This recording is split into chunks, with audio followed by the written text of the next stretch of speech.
सबको मेरा प्यार भरा नमस्कार। तो भाई जैसे आप लोगों को टॉपिक देख के पता चल गया होगा हम लोग किस टॉपिक के ऊपर इस वीडियो में बात होने वाली है। तो भाई ये वीडियो जो हमारी रहने वाली है थोड़ी इन्फॉर्मेशन से हटके, मतलब जो मैं आपको इन्फॉर्मेशन देता हूँ उस पर नहीं होने वाली है। इसमें मैं आपको डीपीएसपी पढ़ाने वाला हूँ। आप सबने पॉलिटी पढ़ी होगी अपने एग्जाम्स के लिए, तो उसमें डीपीएसपी आते हैं, directive principles of state policy आती है, आर्टिकल 36 से लेकर 51 तक। और इससे बहुत क्वेश्चंस पूछे जाते हैं आजकल एग्जाम में। तो भाई इनको याद करने की एक स्टोरी है मेरे पास, तो मैंने तो आज तक देखी नहीं किसी के पास। तो उस स्टोरी से आप इन्हें याद करोगे तो आपको ये बहुत जल्दी याद हो जाएंगे और पूरी ज़िंदगी ही याद याद रहेंगे। बस उसकी एक शर्त ये है कि आपको इनको बोलना पड़ेगा। एक बार सुबह बोल लिया, एक बार शाम को बोल लिया इनको, मतलब जो स्टोरी मैं आपको बताऊंगा वो स्टोरी एक बार आपको अपने मन में सुबह दोहरानी होगी, एक बार शाम को दोहरानी होगी। इससे आपको हफ्ते 10 दिन में ये बिल्कुल आपके माइंड में सेट हो जाएंगे। ठीक है, तो शुरू करें अपनी वीडियो। चलो, तो भाई सबसे पहले तो 2-3 पॉइंट हैं जो आपको याद रखने हैं। सबसे पहला पॉइंट है कि ये पार्ट 4 ऑफ कॉन्स्टिट्यूशन में है, और फिर है कि आर्टिकल 36 से 51 में है। अगर आपको ये भी याद नहीं रहते ना, आपको इतना भी याद रहता है कि ये 36 से 51 में है, तो भी आप एक आइडिया मार पाओगे, एक गैस मार पाओगे एग्जाम में कि नहीं यार उसके 36 से 51 में तो डीपीएसपी है, उससे बाहर तो हो ही नहीं सकते। तो ऐसा। और सिंपल ये भी क्वेश्चन आ जाता है कि ये किस लिए बने हैं, तो they seek establish social and economic democracy in state. ठीक है, और एक चीज़ यहाँ लिखनी रह गई है जो कि है कि ये लोग लिए कहाँ से गए हैं। तो दे बोरो फ्रॉम आयरलैंड। ये लिख लेना अगर आप कुछ नोट्स वगैरह बना रहे हैं तो ये आयरलैंड से लिए गए हैं। ये पूछा जाता है डीपीएसपी कहाँ से लिए गए हैं, तो ये आयरलैंड के कॉन्स्टिट्यूशन से लिए गए हैं। ठीक है, अब शुरू करते हैं अपना धमाका, गेम शुरू करते हैं भाई अपना। तो भाई 3-4 आर्टिकल ऐसे हैं जो आपको याद करने पड़ेंगे, वो स्टोरी में नहीं आते हैं। ठीक है, तो सबसे पहला तो ये है, आर्टिकल 36 से ही शुरू होते हैं। आर्टिकल 36 बताता है डेफिनेशन ऑफ स्टेट्स। स्टेट मतलब जिस राज्य में आप यूपी बिहार रहते हैं वो स्टेट नहीं। स्टेट मतलब होती है कोई भी ऐसी ऑटोनमस बॉडी जो आपके राइट के बीच में डिस्टरबेंस बन सकती है। जैसे आपका बिजली घर हो गया, वो भी एक स्टेट है। जैसे आपका एनसीईआरटी है, सीबीएसई है, ये सब अपने आप में एक स्टेट है। ठीक है, मतलब जो भी एक ऑर्गेनाइजेशन अपने आप में गवर्नमेंट से रजिस्टर्ड है उसको स्टेट बोलते हैं। सेकंड 37 आता है हमारा, ये हमारा इतना काम का भी नहीं है, ये थोड़ा सा काम का हो जाता है। 37 that they are non justiciable, मतलब इनको आप किसी कोर्ट में जाके इनके खिलाफ केस नहीं कर सकते। भाई डीपीएसपी मेनली होता क्या है, स्टेट होता है ना एक, जैसे एक राज्य होता है। अब मैं राज्य की बात कर रहा हूँ। एक जैसे राज्य होता है, उसको कुछ वो मिलते हैं। ठीक है, सॉरी, एक स्टेट को एक कुछ चीज़ मिलती है कि आपको ये फॉलो करनी है। जैसे आपको बच्चों को अपने स्कूल में, जैसे आपको अपने राज्य में बच्चों को पढ़ाना है, गरीबी कम करनी है और नशे वगैरह को कम करना है। ये सब एक राज्य को मिलता है कि उनको आपको ये करना है। ठीक है, तो वही डीपीएसपी। तो आर्टिकल 37 अगर लिखा आ जाए कि डीपीएसपी आर नॉन जस्टिसेबल, ये कौन से आर्टिकल में है, तो आपको आर्टिकल 37 लगाना है। ठीक है, नाउ आर्टिकल 38। आर्टिकल 38 से मेन ये शुरू होते हैं। इसमें बताया गया है कि डीपीएसपी काम किस चीज़ के लिए करेंगे, तो they are for promotion and welfare of people. उस स्टेट के जो पीपल हैं उनके वेलफेयर के लिए, उनके प्रमोशन के लिए ये काम करेंगे। 39 आपका बताता है कि सर्टेन कुछ प्रिंसिपल्स हैं जो स्टेट को फॉलो करने हैं। स्टेट यहाँ पे मीन्स आपका राज्य है। ठीक है, आपका राज्य है यहाँ पे स्टेट। ओके, ये क्या हो रहा है यार, सॉरी यार, पीछे थोड़ा सा। यहाँ पे स्टेट आपका है, राज्य है। ओके, अब ये आपको याद करना है LDC-PHC से, क्योंकि ये 6 कुछ प्रिंसिपल्स हैं। ये आपके 6 प्रिंसिपल्स हैं जो एक स्टेट को फॉलो करने होते हैं। आपको ये LDC-PHC से याद करना है। मतलब एक लोअर डिवीजन क्लर्क है, LDC है, जो PHC में काम करता है, पब्लिक हेल्थ कंपनी में काम करता है। तो L से आता है हमारा लाइवलीहुड, अच्छी लाइवलीहुड देना है अपने स्टेट के लोगों को। D से डिस्ट्रीब्यूशन ऑफ वेल्थ, जो वेल्थ है अपने स्टेट में वो अच्छे से डिस्ट्रीब्यूट हो, मतलब सबके पास बराबर जाए। कंसंट्रेशन ऑफ वेल्थ, मतलब अमीर ज़्यादा अमीर ना होता रहे, गरीब ज़्यादा गरीब ना होता रहे, तो सबके पास कंसंट्रेशन वेल्थ की एक समान हो। P से आ जाएगा इक्वल पे, मैन और वुमेन को अलग सेम काम के अलग अलग पैसे नहीं मिलने चाहिए, दोनों को इक्वल पैसे मिलने चाहिए। हेल्थ ऑफ वर्कर, जो आपके स्टेट में वर्कर काम कर रहे हैं उनकी हेल्थ का आपकी रिस्पॉन्सिबिलिटी है। और अपॉर्चुनिटी टू चिल्ड्रन, आपके स्टेट में जो भी चिल्ड्रन है उनको आपको अपॉर्चुनिटी देनी है, मतलब उनको एजुकेशन वगैरह देनी है। नाउ 39A आता है आपका। 39 में सर्टेन पॉलिसीज थी, सर्टेन प्रिंसिपल्स थे जो हमने LDC PSC से याद करें। और 39 के A में है equal justice and free legal aid.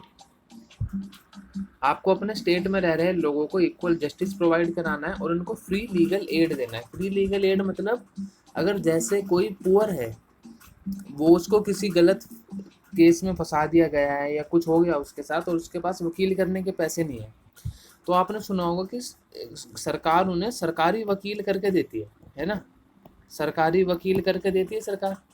तो ये इसी के अंडर होते हैं, सरकारी वकील जो सरकार करती है, ये आर्टिकल 39A के अंडर ही फ्री लीगल एड में आते हैं। ओके, नाउ अब हमारी होती है स्टोरी शुरू कि आपको आर्टिकल 40 के तहत एक पंचायत बनानी है भाई। ठीक है, आपको ये याद रखना है कि हमने आर्टिकल 40 के तहत हमें एक पंचायत बनानी है। पंचायत बनाई हमने भाई, पंचायत कहाँ बनेगी? गांव में बनेगी, जाहिर सी बात है। अब आपने 40 के तहत बना ली पंचायत।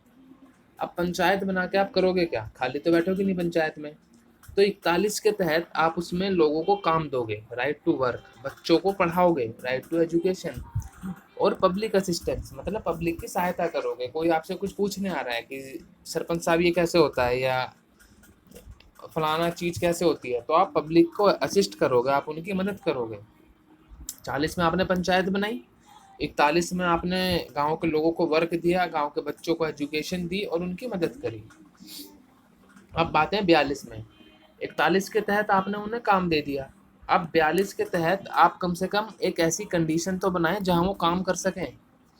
मतलब आपने उनको फैक्ट्री में लगा दिया और भाई फैक्ट्री में बिल्कुल एकदम अंधेरा हो रखा है, लाइट नहीं आती फैक्ट्री में, हैं यार ये दिक्कत हो रही है कुछ। फैक्ट्री में आपके लाइट नहीं आती और लाइट भी नहीं है, ना फैन दिया है आपने वर्करों को, तो भाई बहुत दिक्कत हो रही है वर्करों को काम करने में। ऐसे में उनकी जान जा सकती है, उनके साथ कुछ भी हो सकता है।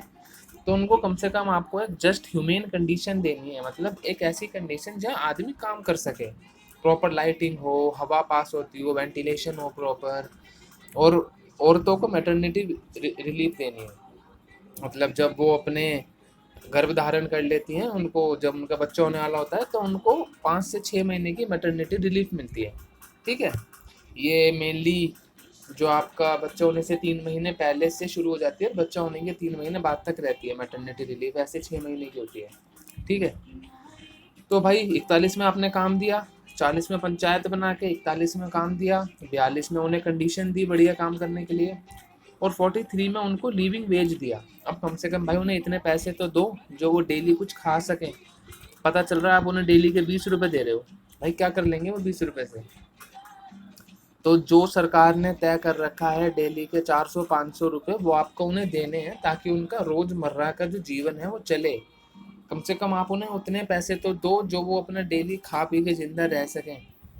तो ये होता है लिविंग वेज फॉर वर्कर। 43 में, 42 में उन्हें कंडीशन दी, 43 में उन्हें इतना पैसा दो कम से कम वो जो दिन में 3 टाइम खाना खा सकें।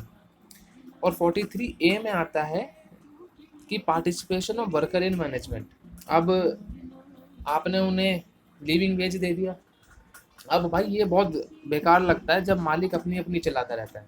ठीक है, ऐसे फैक्ट्री में कुछ भी नई चीज़ आनी है, नए पंखे आने हैं, नया पेंट होना है दीवार में, तो वो मालिक अपनी अपनी चलाए जा रहा है कि नहीं काला पेंट कराऊंगा, पंखे सस्ते लगवाऊंगा। तो एक बार अगर वो अपने वर्करों से पूछ ले, उनका मैनेजमेंट में उनका पार्टिसिपेशन ले ले कि भाई तुम्हें ही रहना इन पंखों के नीचे, तुम बताओ कौन से रंग का लगवाऊं, कैसा लगवाऊं, तुम बताओ पेंट कैसा करवाऊं।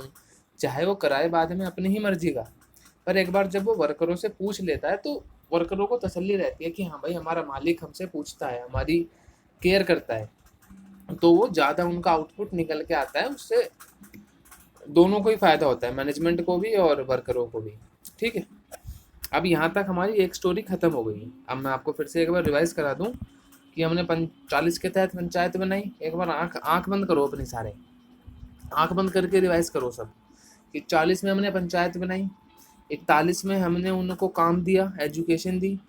अब जब हमने 41 में उन्हें काम दे दिया तो 42 में उनको कम से कम ह्यूमेन कंडीशन तो दें जिसमें वो काम कर सकें।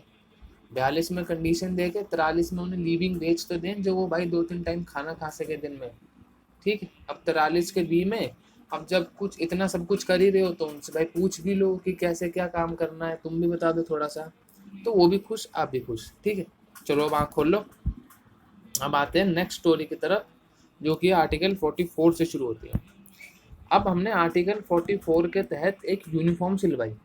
यूनिफॉर्म सिविल कोड है वैसे ये, इसका मतलब होता है समान कानून, सारे रिलीजन के लिए समान कानून। इसके अंदर हमें डीपली नहीं घुसना है, बस हमें इतना ही पता होना चाहिए किस आर्टिकल में क्या है अपने एसएससी के लिए। तो भाई अब हमें याद रखना है कि हमने 44 के तहत एक यूनिफॉर्म सिलवाई। अब यूनिफॉर्म सिलवा के हम कहाँ जाएंगे? बचपन में आप यूनिफॉर्म पहन के कहाँ जाते थे? स्कूल जाते थे, जाहिर सी बात है। तो आपने 44 में स्कूल जाने के लिए यूनिफॉर्म सिलवाई और 45 में आपने उनको फ्री कंपल्सरी एजुकेशन दी। भाई यूनिफॉर्म पहन के एजुकेशन लेने ही तो जाओगे, तो 44 में यूनिफॉर्म सिलवा के 45 में आपने उन्हें कंपल्सरी एजुकेशन दी 0 से 6 साल के बच्चों तक। ठीक, अब 46 में क्या है? अब स्कूल कौन कौन जाएगा? सिर्फ एक क्लास का बच्चा तो जाएगा नहीं ना स्कूल, सारे बच्चे जाएंगे स्कूल। ठीक है, स्कूल तो भाई सारे क्लास के बच्चे जाएंगे, एससी हो, एसटी हो, ओबीसी हो, सबको हर कोई स्कूल जाएगा। तो 46 में promotion of SC, ST and OBCs of the state. ठीक, अब बच्चे 46 में बच्चे पहुंचे स्कूल, हर तबके के बच्चे स्कूल पहुंचे।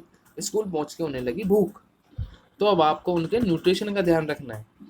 जैसे जो मिड डे मील मिलता है स्कूल में, सरकारी स्कूल में मिड डे मील मिलता है ना, वो मिड डे मील इसी के तहत मिलता है। आपको उनके न्यूट्रिशन का लेवल रेज करना है, आपको स्टैंडर्ड ऑफ लिविंग बढ़ानी है, और आपको जो टॉक्सिकेंट पदार्थ है वो बैन करने हैं। जैसे बिहार में और गुजरात में दारू बंद है, तो वो इसी के तहत बंद है। और 47 में आपने उनका लेवल ऑफ न्यूट्रिशन रेज करना है, पर करोगे कैसे? तो 48 के तहत एग्रीकल्चर अच्छी करो, बच्चों को हरी सब्जियां खिलाओ, एनिमल हस्बेंड्री लाओ, बच्चों को दूध पिलाओ, जब भी तो उनका लेवल ऑफ न्यूट्रिशन अच्छा होगा, या ऐसे ही बोलने से हो जाएगा? तो 47 के तहत न्यूट्रिशन अच्छा करो, 48 के तहत अपना एग्रीकल्चर और एनिमल हस्बेंड्री करो। और अगर आपने एनिमल हस्बेंड्री करी है, आपने जानवर पाले, आपने गाय पाली, तो उनको खिलाओगे कहाँ से? उनके लिए चारा चाहिए, तो चारे के लिए हमें एनवायरनमेंट को भी प्रोटेक्ट करना पड़ेगा। आर्टिकल 48A के तहत हमें एनवायरनमेंट भी प्रोटेक्ट करना है अपना। ठीक है, क्योंकि आपने 48 के तहत गाय गाय पाली, अब गाय को खिलाओगे कहाँ से? चारे के लिए एनवायरनमेंट को प्रोटेक्ट करोगे। अब जब इतनी सारी चीज़ प्रोटेक्ट हो ही रही हैं, तो 49 में मॉन्यूमेंट भी प्रोटेक्ट कर लो भाई। अब जब सब कुछ अच्छा रहेगा तो बच्चे पिकनिक पे तो जाएंगे स्कूल के, जिनको आपने बढ़िया मिड डे मील में खाना दूध वूध खिलाया, और वो हष्ट पुष्ट होके कहीं पिकनिक पे तो पिकनिक की डिमांड करेंगे स्कूल से। तो अब उनको लेके जाना है हमें पिकनिक। पिकनिक कहाँ लेके जाओगे? जब तक कोई मॉन्यूमेंट ही नहीं होगा तो पिकनिक कहाँ लेके जाओगे? तो हम उन्हें ले गए लाल किला। ठीक है, अब हमने लाल किला जाके देखा कि एक जज साहब और एक पुलिस वाले लड़ रहे हैं। तो ये जुडिशरी और एग्जीक्यूटिव। अब हम आ गए आर्टिकल 50 में। जुडिशरी होते हैं जज और एग्जीक्यूटिव होते हैं पुलिस वाले। अब हमने मॉन्यूमेंट में जाके देखा कि एक पुलिस वाले और जज लड़ रहे हैं आपस में, तो हमने उनको अलग अलग करवाया। भाई अलग अलग हो जाओ, लड़ो मत। ठीक है, तो आर्टिकल 50 के तहत separation of judiciary and executive. ऐसी याद रखना है आपको भाई। ये 49 के तहत हम एक मॉन्यूमेंट में घूमने गए बच्चों को लेके, वहाँ देखा जाके वकील और पुलिस लड़ रहे थे, तो हमने उनको अलग अलग कराया, और अलग अलग करा के हमने उनमें पीस करा दी। पीस मतलब शांति करा दी। और ये बात भाई इंटरनेशनली पहुंच गई थी जब ये वकील और ये लड़ रहे थे ना, जब जज और पुलिस लड़ रही थी भाई, वहाँ न्यूज़ वाले आ गए और ये बात भाई इंटरनेशनल पहुंच गई। मतलब बाहर की न्यूज़ में आ रही है ये कि इंडिया में तो ये ऐसे ऐसे लड़ाई हो रही है। तो हमने 51 के तहत इंटरनेशनल पीस कराई। मतलब हम गए, अमेरिका गए और बाइडन को लेके एक उसका हाथ पकड़ के हमने बोला अब शांत भाई साहब, शांत हो जाओ, लड़ाई वड़ाई खत्म करो। तो 51 के तहत 51 रुपये का प्रसाद चढ़ाओ और इंटरनेशनल पीस और हारमोनी करो। ठीक, तो ये आपकी थी सारी स्टोरी डीपीएसपी की याद करने की। आशा करता हूँ कि आपको याद हुई होगी। अगर आपको नहीं याद हुई तो एक बार ये वीडियो फिर देखना, फिर से ये स्टोरी आपके दिमाग में रिपीट होगी तो आपको ये चीज़ें याद हो जाएंगी। भाई एक दो बार में तो यार देखो गाने भी याद याद नहीं होते। अगर आपको गाने भी याद करने हैं तो आपको लगातार उन्हें गाते रहना पड़ता है, और बीच में कोई लाइन भूल गए तो गाना फिर सुनोगे, फिर वो लाइन बोलोगे। तो इसी टाइप से आपको भाई स्टोरी भी याद करनी पड़ेगी। भाई ये स्टोरी थी आपकी डीपीएसपी की। अगर आपको ये स्टोरी अच्छी लगी हो और अगर कुछ और पढ़ने का मन हो, जैसे प्रेसिडेंट या वाइस प्रेसिडेंट वगैरह, तो नीचे कमेंट बॉक्स में बता देना, मैं देख लूँगा कुछ होगा तो उसका। ठीक है, चलो भाई इस वीडियो के लिए तो इतना ही था। बाकी फिर कभी मिलेंगे कुछ रहा तो अपना। ठीक, चलो राम राम।